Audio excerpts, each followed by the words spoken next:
ለገንዘብ መስራት ማቆም ትችላል። ለገንዘብ ከመስራት ህይወታችሁ ማቆም ችሎ ገንዘብ በቀጣይነት በህይወታችሁ እንዲመጣ ማድረግ የሚባል ኮንሰፕት አለ። እኔና እናንተም ገንዘብ ስላለን አይደለም ቢዝነስ መስራት የምንችለው። ምን ስናረግ ነው? መጀመሪያ ራሳችንን ምን ማድረግ አለብን? ኮንፊደንት። በራሱ ያልተማመነ ሰው የሚያፈቅረውን ነገር ራሱ አያገኝ። ብዙ ሰው ሰነፍ ነው። ምንድነው የሚያደርገው መሰላችሁ? ፌመስ ሰውና ደና ሰው ብሎ የሚያስቀምጣቸዋል። እነሱ የሚሉትን ነው የሚከተለው። ምክንያቱም የኢትዮጵያ ህዝብ እንዳለ ፈሪ ነው። ፈሪና ሀሜተኛ ነው። ተኝቶ መብላት ይወዳል። ብዙ ሰው ተኝቶ ምን ይላል? አዲስ ነገር ሲመጣ ሰይጣን ነው። መጀመሪያ ራሳችንን ምን ማድረግ አለብን? ኮንፊደንት። በራሱ ያልተማመነ ሰው የሚያፈቅረውን ነገር ራሱ አያገኝም። ዲፕ ኢንሳይድ ዩ የሆነ ነገር ይነግራቸዋል አለ። ግን ደግሞ የሆነ ለመውጣት ብቻ የማይቻል ግርግዳ አለ አይደል? በጣም ወፍራም ግርግዳ ዙሪያውን እንደያዛችሁ ስሜት ነው የሚሰማችሁ። እሱን ግርግዳ የሚጠርምሰው ከውስጥ ያለ ኮንፊደንስ ነው። ስለዚህ ኮንፊደንስ በተገነባ ቁጥር እያደገ አይታችኋል። አንዳንድ ጊዜ የዛፍ ስር ትልቅ አለትን ሰንጥቆ ያልፋል። ግን በጥንካሬ ማን ይበልጣል? አለቱ ይበልጣል። ለምን? ዛፉ ባይዘው ምን ስለሚያደርግ ነው? አለቱን አይጋፋም። ዝም ብሎ ራሱ ያድጋል አይደል? ዝም ብሎ ያድጋል። which is ኮንፊደንሱን ሲጨምር ዙሪያው ያለው ነገር እንዳለ ይሰነጠቃል። በዙሪያ የገንዘብ ችግር አለ፣ ይሰነጠቃል። በዙሪያ የከፋ ነገር አለ፣ ይሰነጠቃል። ከውስጥ ያለውን ሰልፍ ኮንፊደንስ በመገንባት ይሰነጠቃል። እንግዲህ ማውራችሁ ዛፍ እንኳን ሳይታገል ነው ምንን የሚሰነጥቀው? አለትን ሰንጥቆ ስሩን መስደድ ያለበት ቦታ ይሰዳል። እኔም አንተም አንቺም እንደዚሁ ማድረግ እንችላለን። አብዛኛው ሰው እኮ በተስፋ ነው የሚሞተው፣ የሚኖረው ሳይሆን የሚሞተው። አሁን ገና ወጣት ነኝ፣ ችግር የለም ወደፊት ሰራዋል። ወስኑ። ጉዳይን ለማድረግማ ጊዜ የለኝም። አዎ ጊዜ ስለሌለ እኮ ነው መወሰን ያለበት ጊዜ እንዲኖር። ጊዜ የለኝም የሚል ሰው ጊዜ ለማግኘት መወሰን አለበት የለበት? ጊዜ የተረፈው ህይወት ለመኖር መወሰን አለበት። ያንግ ሆነ ወይንም እድሜ 65 ሳይሆን 60 ሳይሆን ለገንዘብ መስራት ማቆም ትችላል። ለገንዘብ ከመስራት ህይወታችሁ ማቆም ችሎ ገንዘብ በቀጣይነት በህይወታችሁ እንዲመጣ ማድረግ የሚባል ኮንሰፕት አለ። እኔ የምንገነባቸው ሲስተሞች፣ ስርዓቶች፣ ኢንቨስትመንቶች ከፍተኛ እና ቀጣይነት ያለው ገቢ እንዲያመጡ የኔ ፕሬዘንስ ኖረም አልኖረም። ይሄ ምን ይባላል? ፋይናንሻል ኤጁኬሽን። ስለ ገንዘብ ማወቅ አለብን። ገንዘብ ስለሰራ የምታገኘው ነገር ብቻ አይደለም፣ የሚሰራ ነገር ስለሰራ ያ የሚሰራው ነገር ሲሰራው ገንዘብ ታገኛለህ። አንተ መስራት አቁመ ይቻላል ወይ? አዎ። ለምሳሌ ይሄ የኃይሌ ቢልዲንግ ነው አይደል? ኃይሌ እዚህ ህንፃ መጣም አልመጣ ይሄ ህንፃ ገቢ ጀነሬት ያደርጋል አይደል? ያደርጋል። እኔና እናንተም ገንዘብ ስላለን አይደለም ቢዝነስ መስራት የምንችለው። ምን ስናረግ ነው? ስንወስን ነው መጀመሪያ። ለምን? ዛሬ ወስኖ ሰው ዛሬ ያገኛል እንዴ? አያገኝም እኮ። ዛሬ እኮ አይደለም እናገኘው። ዛሬ ግን ሲወስን አንድ ሰው እንደዚህ አይነት አኗኗር እየኖረ ከነበረ ይሄ አኗኗር ደግሞ ቁልቁል ከሆነ ወይም ባለበት እርገጥ ከሆነ ዛሬ ምን ይወስናል? አቅጣጫውን ይቀይራል። ከዛሬ ጀምሮ ሲስተም ገንብቼ 10 ዓመት ይፍጅ፣ 6 ዓመት ይፍጅ፣ 15 ዓመት ይፍጅ፣ 20 ዓመት ይፍጅ፣ ከ20 ዓመት በኋላ ከ10 ዓመት በኋላ ከ15 ዓመት በኋላ እየገነባውን ገንዘብ እያገኘው ገንብቼ ስጨርስ ደግሞ ባቋርጠው። ለምን ባቋርጥ ለሚለው ፈልጎ ብቻ አይደለም፣ ሳንፈልግም ማቋረጥ ይኖራል እኮ አይደለም? አሁን ወስኑ። ከዛሬ ጀምሮ ህይወቴን ለመለወጥ እታገላለሁ። በነገራችን ላይ ለመለወጥ እታገላለሁ። መስራት አይቀር፣ ማሳቢያ አይቀር፣ መልፋቴ አይቀር ከሆነ አይቀር ባለበት እርገጥ ከሚሆን ለምን ይሻላል? ለእድገት አይደለ? ለፕሮግረስ። እንዴት እንደማድግ ላላውቅ እችላለሁ። እንዴት እንደማድግ አለማወቅ የሚባል ችግር አለብኝ። ለማወቅ አነባለሁ፣ ለማወቅ እማራለሁ፣ ለማወቅ ኦንላይን እገባለሁ፣ ቼክ አደርጋለሁ።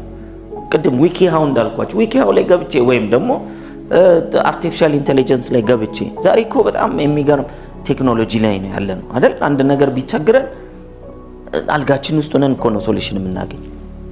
ዛሬ እኮ ዶክተር ጋር ስትሄዱ ታማችሁ ስትሄዱ ማለት ነው እኩል ኖሌጅ ሁሉ ይዛችሁ ነው እንግዲህ ዝም ብላችሁ ወስዳችሁ እንደ ድሮ የምትሰጡ ካልሆነ ሰውነታችሁ ይሄን ሰውነት እንግዲህ ምንም ማድረግ አልቻልኩም የሆነ ነገር አድርገ መልስልኝ እንደዚህ ነው የምትሰጡት። ከተሳሳተስ ማን ነው የሚሞተው?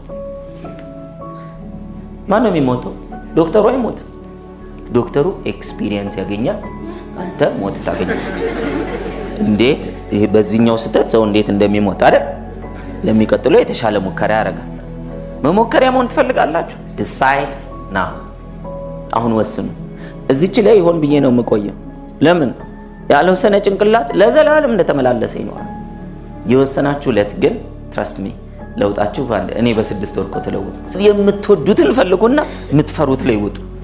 አንዳንድ ጊዜ ከላይ የሆነ ነገር ስትፈልጉ ቤት ውስጥ የተሰቀለ ነገር ከሆነ ያን የተሰቀለ ነገር ለማውረድ ሌላ ነገር ላይ ተወጡ የለ አይደለ? በቃ ሁለቱን እንደዛ ይዩት። የምትፈልጉትን ለማግኘት በርቀት ተሰቅሏል። የማይቻልበት ይመስላል እናንተ ሩቅ ወዛለኝ ማን እንዴት ደርሳሉ? ስለዚህ መቼ መወሰን አለብን? አሁን ባላችሁ ጉድለት ላይ፣ አሁን ባላችሁ በቂ ምክንያት ላይ፣ አሁን ባላችሁ የህይወት ችግር በእያንዳንዱ ቀን፣ በእያንዳንዱ ሳምንት፣ በእያንዳንዱ አመት የራሱ የህይወት ችግር አለው የለው? ቆይ ከችግር ልውጣና ይላሉ ብዙ ሰዎች። ከችግር አትወጣም። በህይወት እያለን ካላመናችሁኝ እኔ 40 ድረስ 47 ድረስ አትወጡ። ሁሌ ችግር አለ፣ ሁሌ ምን አለ?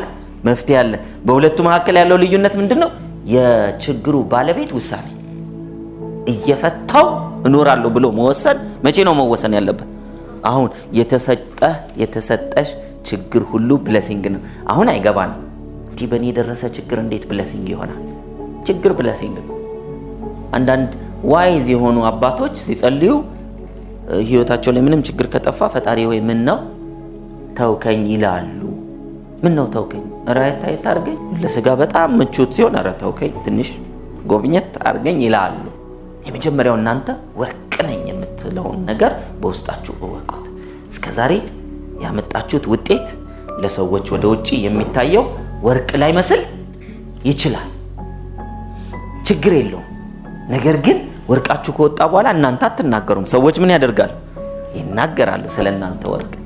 ሆን ብለን ለመንፈሳዊ ማንነታችን ጊዜ መስጠት ያስፈልጋል። ለአቴንዳንስ አይደለም፣ ሰው እንዲያየን አይደለም። ከፈጣሪያችን ጋር ያለን ኮኔክሽን በጠንካራ ሁኔታ ቀጠሮ ይዘን ሰው እንደምናገኝ ቀጠሮ ይዘን ሆዳችሁን በቀጠሮ በቀን ስንት ሰዓት ቁጭ ብላችሁ ትወያያላችሁ? ከሆዳችሁ ጋር 3 ቢያንስ በመሃል አለ ቀጠሮ ሳታገኙት ሻይ እንጠጣ።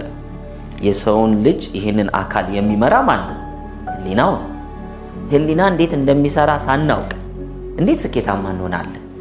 እንዴት ህሊና ምን አይነት ኃይል እንዳለው ካላወቅን ልንጠቀምበት እንችላለን?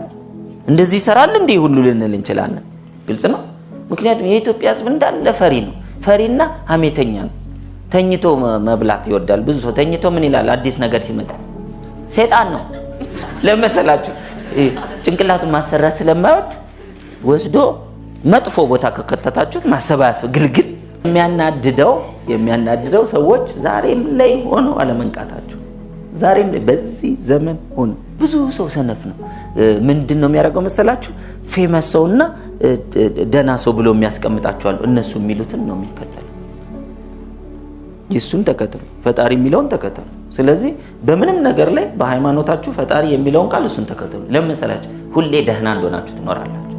በዚህ ምድር ላይ በምንኖርበት ጊዜ ህይወታችንን፣ ኑሯችንን፣ ውጤታችንን፣ አገልግሎታችንን ማብዛት፣ ፕሮዳክቲቪቲያችንን መጨመር ሲደመር ሰልፍ ስቲም ለራሳችን ያለን እይታ እኔ ይሄን ያክል ነኝ፣ ይሄን ያክል ነኝ። ለራሳችን ለሰው የምትናገሩት አይደለም፣ ለራሳችሁ የተከበርን እንደሆነን ማወቅ አለብን።